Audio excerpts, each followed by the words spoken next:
Yarim o gözlerine bakmalara doyamadım.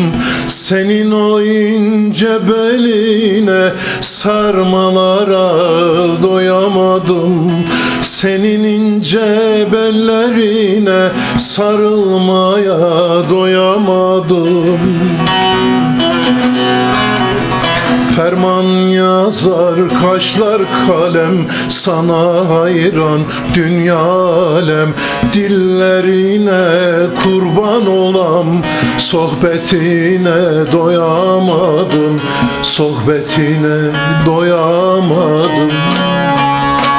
Ferman yazar kaşlar kalem, sana hayran dünya alem. Dillerine kurban olam, sohbetine doyamadım. Sohbetine doyamadım.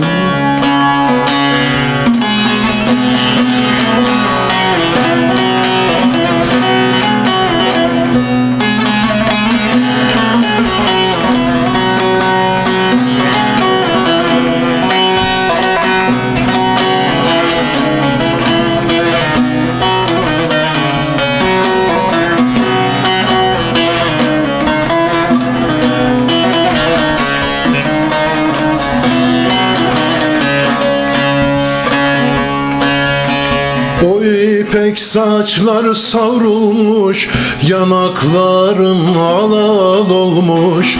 O ipek saçlar savrulmuş, yanakların alal olmuş. Koynumda bal olur yemiş, ben tatmaya doyamadım.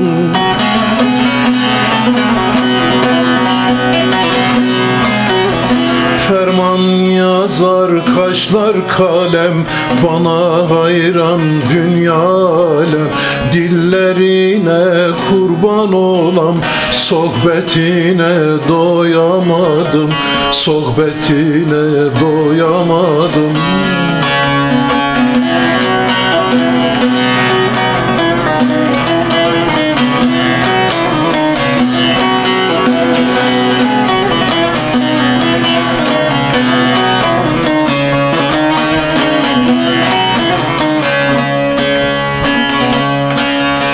Celalinin arzu yari, gönlümün serveti varı.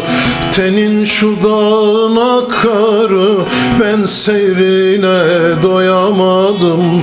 Tenin şu dağın akarı, ben sevmeye doyamadım. O akşama o elleri seyretmeye gamzeleri, yar sinendeki gülleri koklamaya doyamadım. Koklamaya doyamadım.